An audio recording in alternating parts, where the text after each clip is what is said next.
कराची में डीएचए में पुलिस सां बदइखलाक़ी जो डीआईजी ॾखण नोटिस वरितो आहे। डीआईजी ॾखण तरफ़ां एसएसपी ॾखण खे वाक़े जी फौरी जांच जूं हिदायतूं जारी कई पई आहिनि। वाक़े में पुलिस जे जाली नंबर प्लेट जे इस्तेमाल जी तस्दीक थियण ते सख़्त कार्रवाई जो हुकुम ॾिनो पियो आहे। बाक़ी ख़बर ॾियूं पिया कराची में डीएचए में पुलिस सां बदइखलाक़ी जो डीआईजी ॾखण नोटिस वरितो आहे।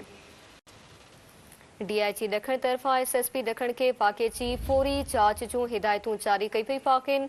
वाक़े में पुलिस जे जाली नंबर प्लेट जे इस्तेमाल जी तस्दीक थियण ते सख़्त कार्रवाई जो हुकुम ॾिनो पियो आहे। कराची में डीएचए में पुलिस सां बदइखलाक़ी जो डीआईजी ॾखण नोटिस वरितो आहे। डीआईजी ॾखण तरफ़ां एसएसपी ॾखण खे वाक़े जी फौरी जांच जूं हिदायतूं जारी कयूं आहिनि। वाक़े में पुलिस जे जाली नंबर प्लेट जे इस्तेमाल जी तस्दीक थियण ते सख़्त कार्रवाई जो हुकुम ॾिनो पियो आहे। कराची में डीएचए में पुलिस सां बदइखलाक़ी जो डीआईजी ॾखण नोटिस वरितो आहे। डीआईजी ॾखण तरफ़ां एसएसपी ॾखण खे वाक़े जी फौरी जांच जूं हिदायतूं जारी कयूं आहिनि। वाक़े में पुलिस जे जाली नंबर प्लेट जे इस्तेमाल जी तस्दीक थियण ते सख़्त कार्रवाई जो हुकुम ॾिनो पियो आहे।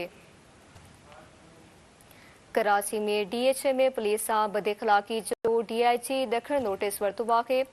कराची मां तफ़सील मालूम कंदासीं Sindh TV news reporter Abdul Khaliq Mangi Khan. जी ख़ालिक आगाह कजो।